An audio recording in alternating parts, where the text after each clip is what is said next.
1절부터 11절 말씀을 통해서 세족 사건에 담긴 구속사를 살폈습니다. 그 발 씻기를 위해서 세상에서 끊어내고 하나님과 연결시키는 그런 일을 위해서 먼저 자신이 종의 형체로 이 땅에 오셔서 십자가에서 죽으시고 하나님의 백성들의 죄를 씻어내신 예수 그리스도가 창세전 사건으로 전개됨으로써 그 사건이 우리에게 일어나고 있는 것을 역사 속 어느 시대나 동일하게 보셔야 된다라고 했습니다. 오늘도 그 얘기에 계속되는 부분인데, 발 씻는 일을 마치고 12절 그러죠. 그들의 발을 씻으신 후에 옷을 입으시고 다시 자리에 앉으셨다. 여기 옷도 역시 복수로 되어져 있어서 십자가 사건과 연결시키고 있는 것을 볼 수가 있습니다. 그 옷을 다시 입으시고 자리에 앉으신 모습, 무엇과 상징될까요? 히브리서 12장 2절을 보면 아주 좋은 해석이 나와 있어요. 히브리서 12장 2절, 믿음의 주요 또 온전하게 하시는 이인 예수를 바라보자. 그는 그 앞에 있는 기쁨을 위하여 십자가에서 참으사 부끄러움을 개의치 아니하시더니 하나님 보좌 우편에 앉으셨느니라. 부활에 관한 부분이죠. 그죠? 예수님의 부활. 영의 영역에서의 부활. 이렇게 보시면 아주 쉽습니다.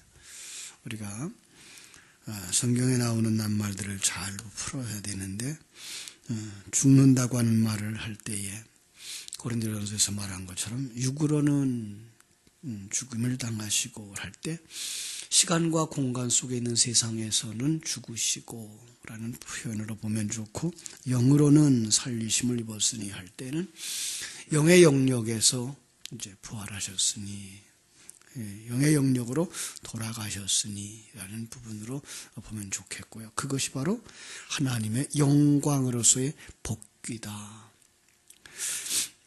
그것은 예수 그리스도의 완성이고요.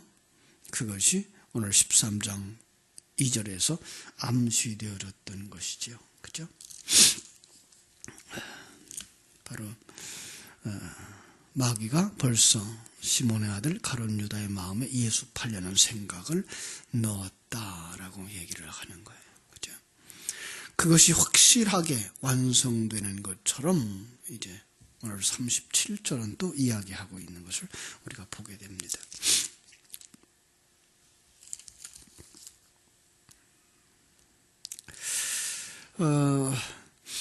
오늘 본문으로 다시 돌아와서요.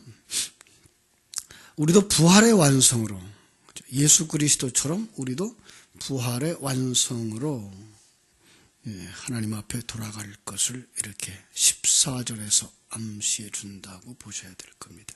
14절, 내가 주와 또 선생이 되어 너희 발을 씻었으니 너희도 서로 발을 씻어주는 것이 옳으니라.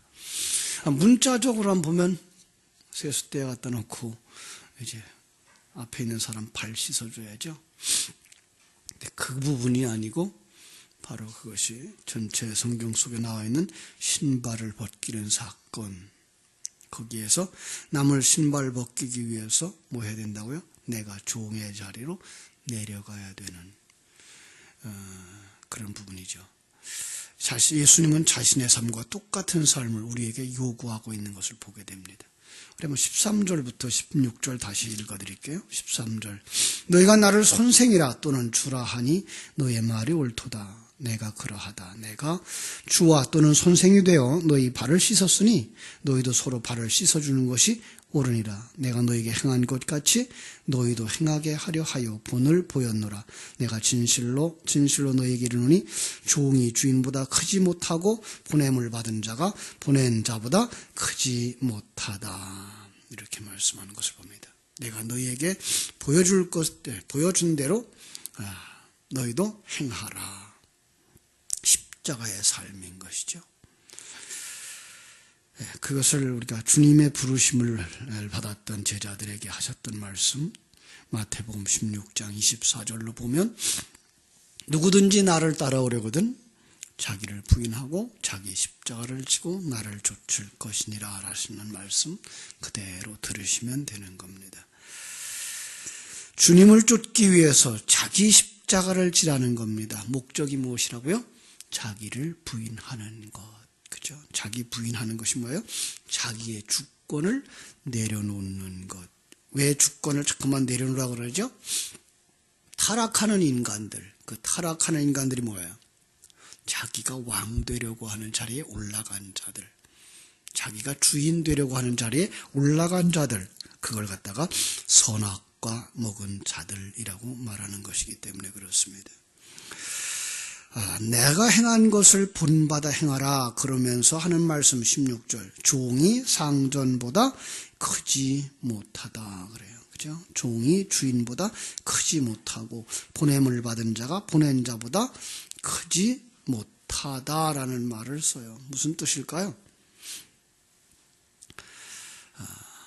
13절 9절과 잘 보시면 돼요. 나를 선생이라 또는 주라 하니 너희 말이 옳도다. 나는 누구예요? 주예요. 나는 주. 여기서 아주 절대적인 주인이시죠. 16절을 설명하기 위해서 그렇게 말씀한 거예요. 최고의 권위를 가진 자. 그러니까 주는 예수고 종은 제자들이죠. 상전이 그 일을 했는데 종이 마다하겠느냐라는 의미가 포함되어져 있고요. 더 하나는 상전이 어디서 일해요? 너희 안에서 일하니 너희가 어찌 그들보다 크겠느냐라는 뜻이죠.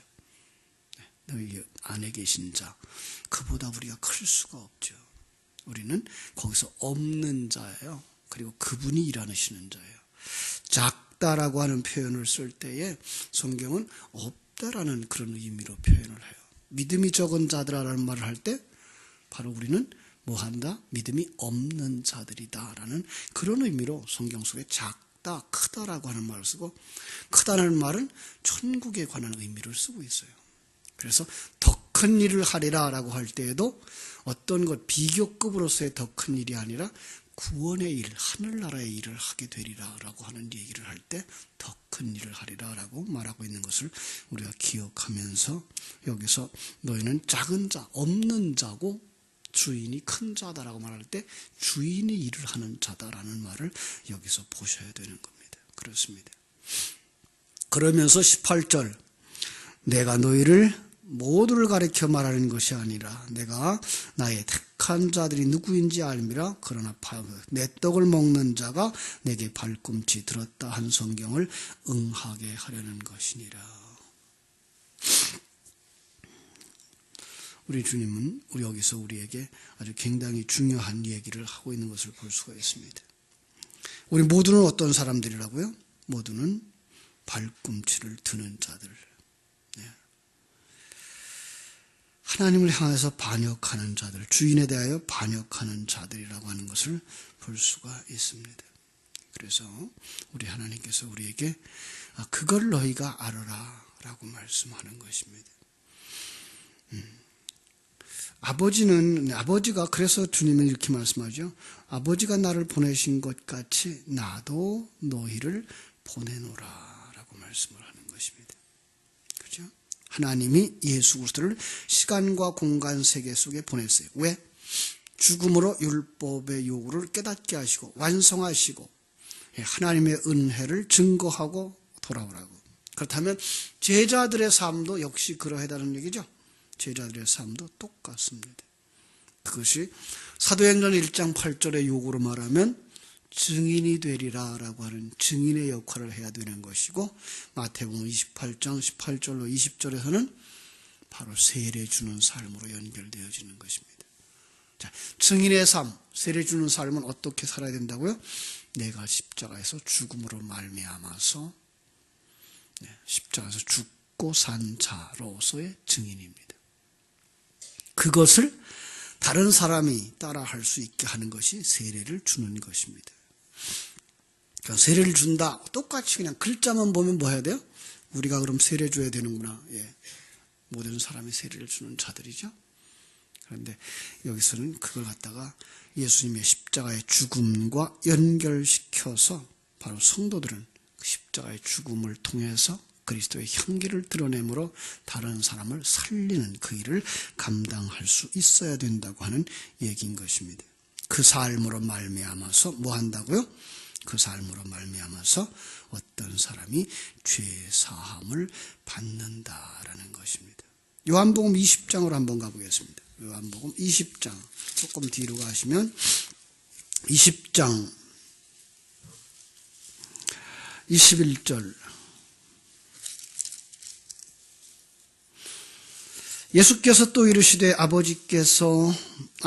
너희에게 평강이 있을지어다. 아버지께서 나를 보내신 것과 같이 나도 너희를 보내노라. 같은 말씀이죠.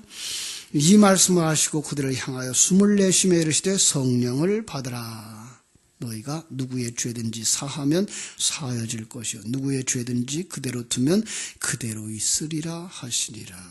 이것도 글자 그대로 보면 안 되죠. 글자 그대로 보면 뭐예요? 우리가 다른 사람의 죄를 사할 수 있는 권한이 있는 것처럼 보이죠. 오해하면 그래서 신부가 신자들의 죄도 사해 줄 수 있겠구나라는 생각까지 가질 수 있는 거죠. 아니죠. 너희가 증인의 삶을 살지 않으면 뭐예요? 그들이 죄 사함을 받지 못한다라는 뜻이에요. 너희가 증인의 삶을 살게 되면 뭐예요? 그들이 사해지는 거죠. 그죠? 그 삶이 뭐예요? 그들의 발을 씻는 삶. 마태복음 28장 19절에서의 세례를 주고라고 하는 의미와 연결해서 보시면 됩니다. 자, 그 삶을 또 고린도 후서로 가서 조금 뒤로 가서 고린도 후서 2장에서 보겠습니다. 고린도 후서 2장에서 14절, 15절, 16절, 14절 여기서는 뭐라고 말하죠? 14절 항상 우리를 그리스도 안에서 이기게 하시고 우리로 말미암아 각 처에서 그리스도를 아는 냄새를 나타나게 하시니 하나님께 감사하노라. 우리는 구원받는 자에게나 망하는 자에게나 하나님 앞에서 그리스도를 향기니 이 사람에게는 사망으로부터 사망에 이르는 냄새요 저 사람에게는 생명으로부터 생명에 이르는 냄새라. 누가 이 일을 감당하리요? 주님께로부터 보냄을 받은 자의 삶을 설명하는데 형태가 아니고 뭐예요? 냄새라고 하는 추상적인 묘사를 하고 있죠. 즉 증인의 삶은 어떤 형태로 뭘 하는 걸로가 아니라 영향력을 끼치는 것으로라는 의미를 우리가 여기서 캐치할 수가 있는 거죠. 성도의 영향력이 주어지면 사망에 속한 자들은 사망에 이르고 생명에 속한 자들은 생명으로 일어나더라라는 얘기를 하는 것입니다. 그렇습니다. 그 향기는 윤리 도덕적인 행동이 아닌 존재 속에서 뿜어나오는 생명의 향기, 냄새라고 말하는 거죠. 뒤에 가면 3장 3절, 고린도후서 3장 3절. 너희는 우리로 말미암아 나타난 그리스도의 편지니, 이번에 또 편지라는 말로 써요. 너희는 그리스도의 편지니 이는 먹으로 쓴 것이 아니요 오직 살아계신 하나님의 영으로 쓴 것이며 또 돌판에 쓴 것이 아니고 오직 육의 마음판에 쓴 것이라. 뭘 하나 힌트하고 나오죠 거기서, 그죠? 에레미야서 31장 31절로 31절을 이렇게 힌트하면서 나오는 것을 보게 됩니다. 편지가 뭐죠? 마음을 전하는 것. 그리스도의 편지, 그러면 뭐예요? 그리스도라고 하는 진리의 말씀이 담겨져 있는 그 내용을 전하는, 하나님의 마음을 전하는 역할을 하는 자들, 이런 의미입니다. 바울이 고린도 교회에 이렇듯이 성도의 마음에 그리스도의 편지가 새겨져 있다. 거기에는 바로 그리스도의 마음이 들어가 있는 것, 그리스도 진리가 들어가 있는 것, 진리를 깨달아 알게 하는 거다라고 에레미야서 31장 31절로 33절의 내용을 그대로 담아서 주고 있는 것을 보게 됩니다. 그렇죠? 에레미야 31장 우리 잘 알죠?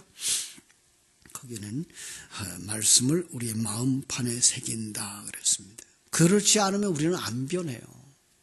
그래서 내가 너희의 남편이 되어서 밖에서 너를 끌었어도 너희들은 내게로 오지 않았다. 그래서 어떻게 한다? 마음판에 새긴다. 에레미야서 보겠습니다. 아예 보고 넘어가죠. 에레미야서 31장 31절에서 33절.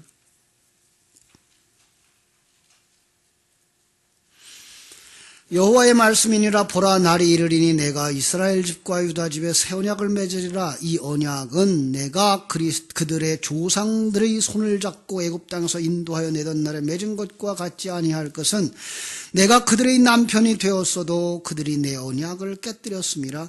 여호와의 말씀이니라. 그러나 그날 후에 내가 이스라엘 집과 맺은 언약은 이러하니 곧 내가 나의 법을 진리를 그들의 속에 두며 그들의 마음에 기록하여 나는 그들의 하나님이 되고 그들은 내 백성이 될 것이라.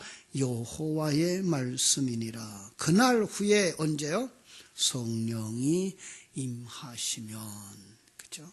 성령이 임하시면 그때부터는 진리의 말씀이 누구 속에 있는 거다? 그들 속에 기록된 거다. 지워진다, 안 지워진다? 안 지워집니다.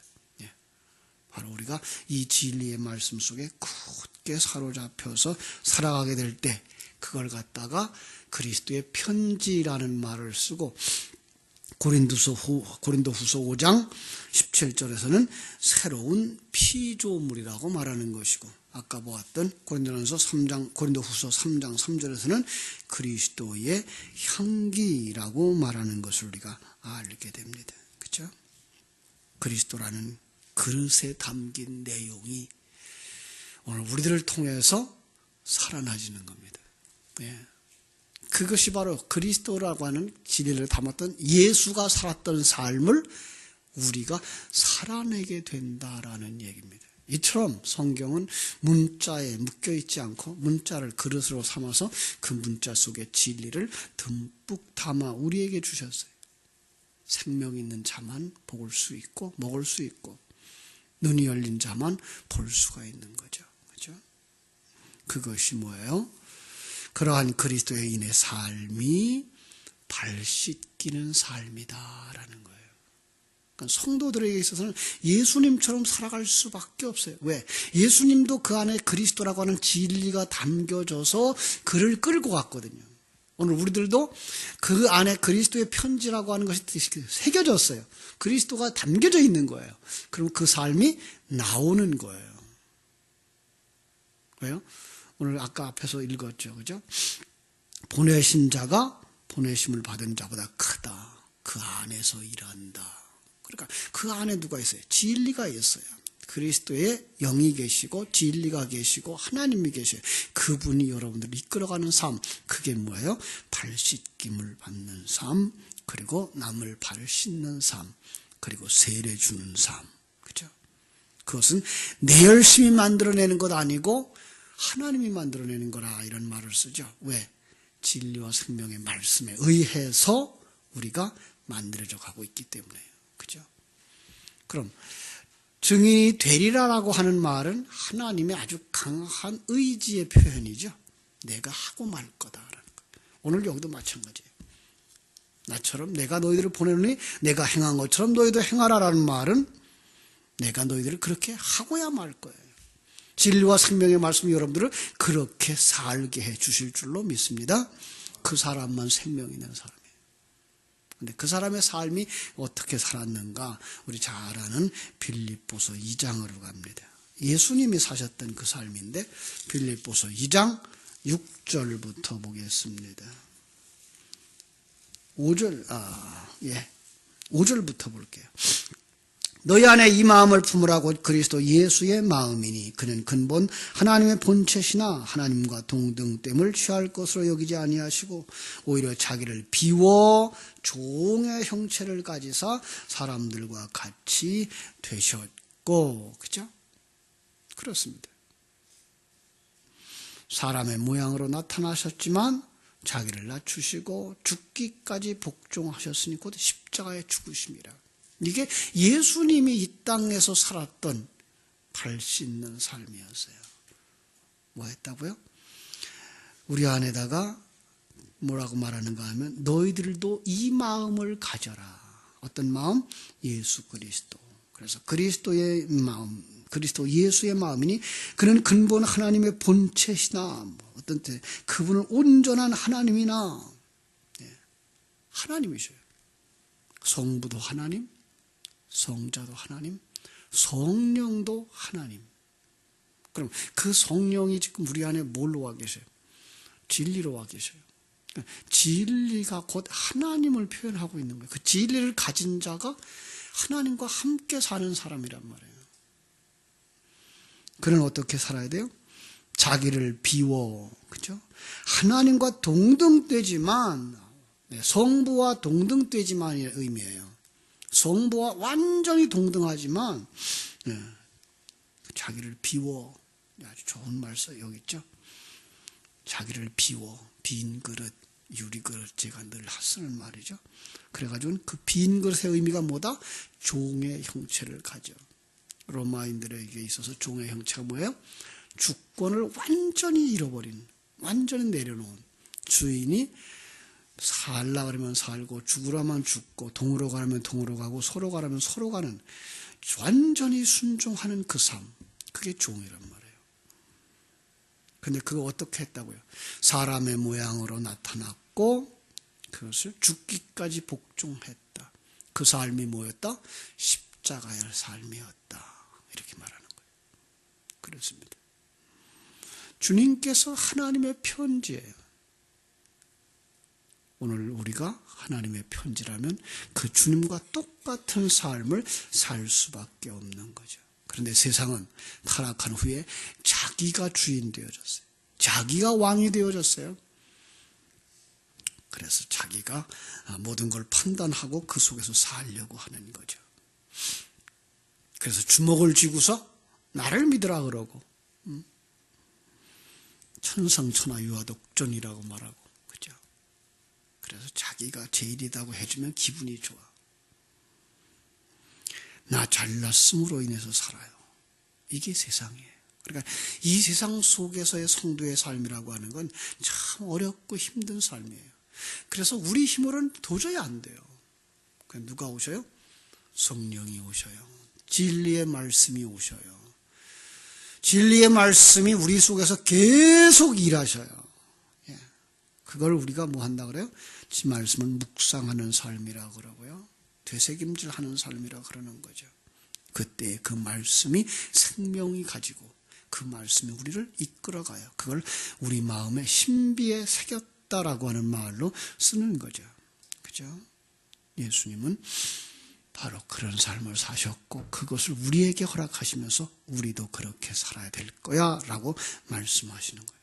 생명이 우리 속에 들어오면 우리 속에서 이제 하나님 나라에 대해 반응하기 시작하고 눈이 열리면 하나님 나라를 보게 되고 귀가 열려서 하나님의 말씀을 듣게 되고 하나님의 계획을 알게 되고 하나님의 사랑을 알게 되고 나니까 그 앞에 항복하고 그분이 주인 된 걸 고백하면서 그분 앞에 종으로 서는 거죠.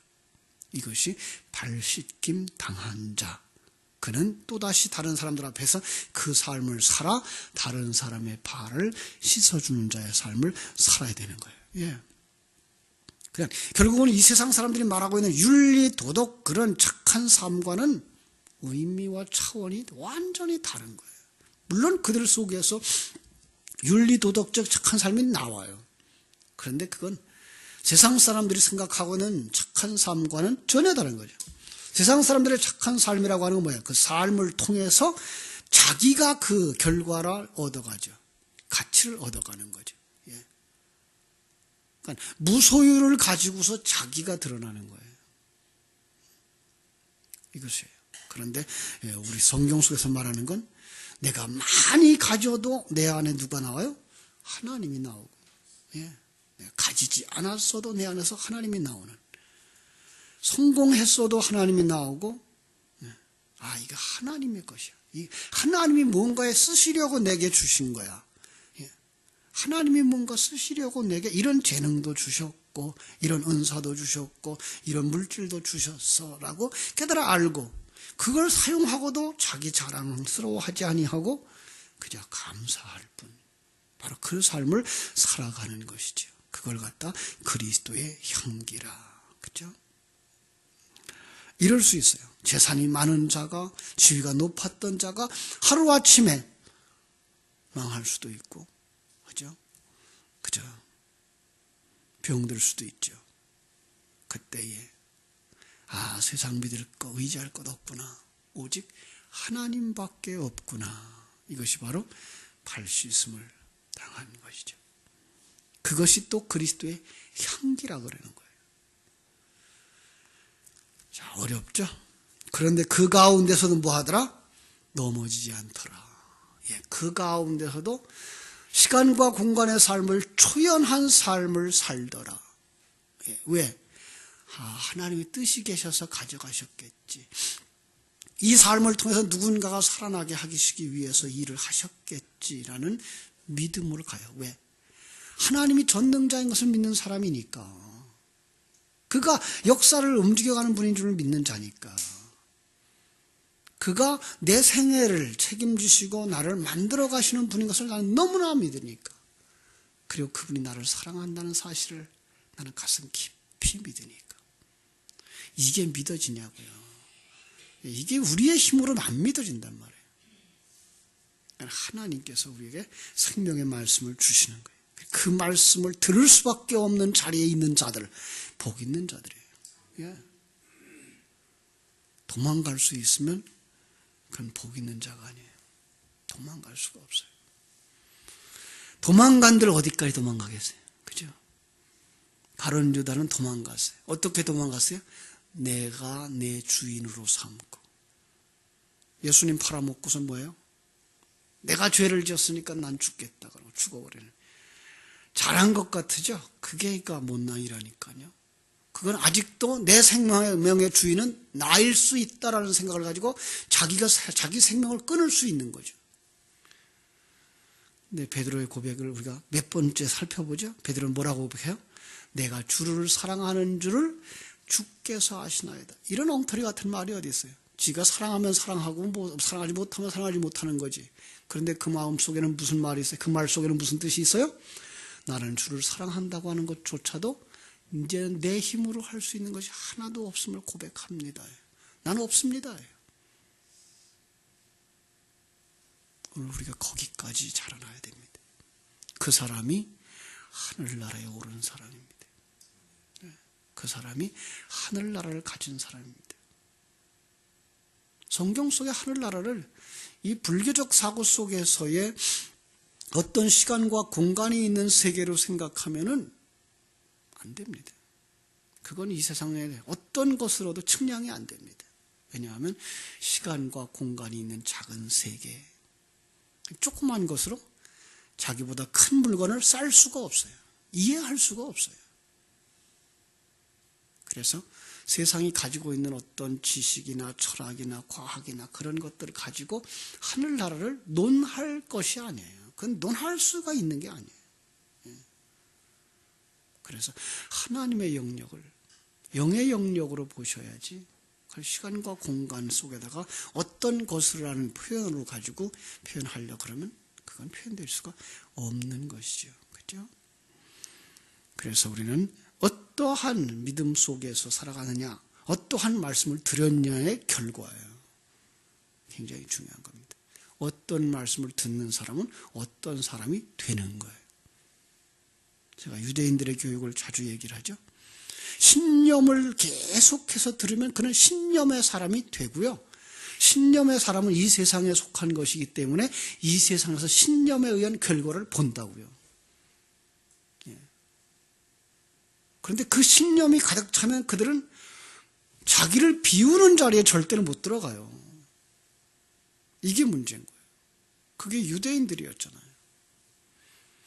내가 하나님의 택한 백성이고 하나님이 나를 축복하셔서 이만큼 되어졌고 내가 이만큼 잘났는데 나보고 아무것도 아니라니 그런 법이 어디 있어. 너 계속 그렇게 얘기하면 난 너를 죽여버릴 거야. 그게 십자가에 못 박는 거잖아요. 그게 이 세상이란 말이에요. 하나님의 생명의 말씀을 계속해서 듣는 자들만 하늘나라 생명길이 열려요. 자기가 하나님의 생명 가진 자인 것을 알게 되고 그 속에서 하나님이 기뻐하는 삶을 살게 되고 그때의 목마른 사슴처럼 말씀에 갈급해서 달려나가게 되어 있고 그걸 되새김질하고 하면 되새김질할수록 그 진리가 말씀이 살아나서 여러분 속에서 생명이 되어지고 여러분을 이끌어간단 말이에요. 그게 뭐예요? 복음에 예비한 신발을 신겨주신 사람, 신발을 벗기고 신발을 신긴 하나님의 역사인 것을 우리가 여기서 알 수가 있는 것입니다. 그런 사람에게 뭐가 없어요? 요한계시록 요한1서 4장 18절에서 그런 사람들에게는 두려움이 없다 그러죠. 두려움이 없어요. 예. 두려움이 없어요. 정말로 두려움이 없어요. 어떤 두려움이 없어요? 예, 하늘나라에 대한 죽음에 대한 두려움도 없고요. 죽음에 대한 두려움이 없고 나면 이 세상 어떤 것에 대한 두려움도 없어져요. 그래서 두려움이 없어요. 요한계시록에서는 두려움이 있는 자는 어디에 던져진다 그래요? 예, 불못에 던져진다 그래요. 요한계시록 21장 8절을 보시면 그 두려움을 아직도 버리지 못한 자, 그들이 우상숭배자고 그들이 거짓말쟁이고 그들이 도적놈이고 그들은 천국에 들어가지 못한다라고 말하는 것을 볼 수가 있습니다. 왜 두려움이 없죠? 하나님을 알기 때문이에요. 하나님의 계획을 알고 하나님의 섭리를 알고 하나님의 사랑을 알고 하나님이 나를 향하신 창조의 목적을 알아 두려움이 없어요. 그래서 여호와는 나의 목자시니 내게 부족함이 없으리로다라는 말로 표현하는 거죠. 우리 주님은 계속해서 우리들에게 말씀하죠. 이사야서 41장 10절 말씀처럼 두려워하지 마라. 놀라지 마라. 나는 네 하나님이 됨이니라. 내가 너와 함께 함이라. 내가 너를 도와주리라. 나의 의로운 오른손으로 너를 붙들리라. 계속해서 우리들에게 그 두려움에서 벗어날 것을 말씀하는데 뭘 가지고? 나, 하나님. 예. 하나님이 여러분 속에 계셔요. 그 큰 계획을 가지고 그 큰 목적을 가진 그 하나님이 여러분 속에 무엇을 오셔요? 진리의 말씀을 오신단 말이에요. 그냥 공수표 내던지면서 하나님 나와 함께 계셔, 하나님 나와 함께 계셔 아무리 해도 소용없어요. 진리의 말씀이 여러분 속에 들어와서 그분이 얼마나 크신 분인지 얼마나 큰 계획을 가졌는지 역사 속에서 어떻게 그 일들을 해오셨는지 내 인생 속에서 어떻게 그 일을 해가고 계신지가 보여지는 그 진리가 없는 한 우리는 또 넘어진단 말이에요. 그러나 그 진리에 사로잡힌 자들 그들은 결코 두려워하지 않는 삶을 살게 되는 것입니다. 그래요? 그에게는 자기가 부인되어진 거예요. 내가 왕이었고 내가 주인이었던 자리에서 내려와 조응의 자리로 항복의 자리로 발씻김의 자리로 내려가는 것입니다. 16절로 보면은요, 이런 말씀이 있어요. 16절 속에 다시 한번 봅니다. 내가 진실로 진실로 너에게 이르노니 종이 주인보다 크지 못하고, 그죠? 그래서 종은 누구예요? 종. 예, 나죠. 그죠? 어떤 면에서는 밖에 있는 옛사람이죠. 주인 누구죠? 속사람이죠. 예, 예수 그리스도죠. 그죠? 그래서 이것을 알고, 그래서 17절, 이것을 알고 행하면 행해지는 거죠. 그죠? 그런데 이제 행해요. 왜? 나라고 하는 존재가 없어요. 그런데 하나님은 그걸 누가 했다 그래요? 네가 했다 이렇게 치워줘요. 그래서 하나님이 우리를 복 주시는 거죠. 그래서 그 자가 복 있는 자다. 또 다른 말로 말하면 이 복도 어떤 복이에요? 하늘나라 생명을 가진 자다. 하나님의 생명과 하나님의 속성을 가진 자다. 하나님이 너와 함께 있는 자다. 이게 피조물에게 있어서는, 우리 인간에게 있어서는 가장 큰 복이죠. 이보다 더 큰 복이 어디 있어요? 하나님을 소유한 자, 하나님의 소유가 된 자, 하나님과 함께 천국을 누리는 자. 이 속에서 여러분들이 하나님의 그 은혜를 늘 묵상하시기를 바랍니다. 말씀 한 곳 보고 마치겠습니다. 고린도후서 6장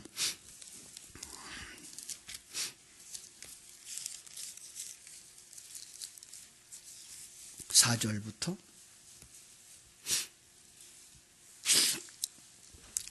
그 발 씻김을 받은 자, 발 씻는 자가 어떤 삶을 사시는지 잘 보시기 바랍니다. 4절, 6장 4절. 오직 모든 일에 하나님의 일꾼으로 자천하여 많이 견디는 것과 환난과 궁핍과 고난과 매맞음과 갇힘과 난동과 수고로움과 자지 못함과 먹지 못함 가운데서도 깨끗함과 지식과 오래 참음과 자비함과 성령의 감화와 거짓이 없는 사랑과 진리의 말씀과 하나님의 능력으로 의의 무기를 좌우에 가지고 영광과 욕됨으로 그러했으며 악한 이름과 아름다운 이름으로 그러했느니라. 우리는 속이는 자 같으나 참되고 무명한 자 같으나 유명한 자요 죽은 자 같으나 보라 우리가 살아있고 징계를 받는 자 같으나 죽임을 당하지 아니하고 근심하는 자 같으나 항상 기뻐하고 가난한 자 같으나 많은 사람을 부유하게 하고 아무것도 없는 자 같으나 모든 것을 가진 자로다. 이 말씀이 여러분 속에서 소화되어질 수 있기를 주님의 이름으로 축원합니다. 기도하겠습니다. 하나님 우리 아버지 감사합니다. 주님께서 이제 하늘 보좌에 오르사 우리 속에 다시금 진리와 생명의 말씀으로 임하셔서 참으로 우리에게 마음판에 새겨지는 진리가 되셨고 우리 안에 주인이 되셨고 우리 안에 능력이 되셨고 생명이 되셨습니다. 그 은혜를 인해서 다시 한번 감사합니다. 우리 같이 내가 주인 되어졌다고 자랑스러워하고 내가 잘났다고 교만스러워했던 옛사람이었었는데 그 속에 뚫고 들어오신 주님께서 우리의 주권을 내려놓으시고 주인 되어주신 것을 감사드립니다. 그러하지 아니었으면 우리는 이 속에 살아갈 수 없으며 이 삶을 깨달아 알지도 못하며 하나님과 함께 동행함이 무엇인지 알지도 못하고 하나님조차도 나를 위하여 존재케 만드는 우상으로 써먹으려고 했던 어리석고 미련한 존재들인 것을 고백합니다. 아버지 하나님 다시 한번 우리의 발 씻어주심을 감사하고 이제는 우리가 발 씻기는 삶을 살게 하고 세례 주는 삶을 살게 되고 증인의 삶을 살게 되는 자들 바로 우리 속에서 살아나오는 그 진리와 생명의 말씀으로 영향력을 끼치는 복된 성도들 하나님의 도구들이 되도록 축복해 주시옵소서. 오늘도 우리에게 허락하신 삶의 현장에서 내가 영향을 끼칠 수 있는 모든 사람들 앞에서 증인의 삶, 그리스도의 향기의 삶, 그리스도의 편지의 삶을 온전히 살아낼 수 있는 저희들 다 되게 하여 주시옵소서. 예수님의 이름으로 기도하옵나이다. 아멘. 하늘에 계신 우리 아버지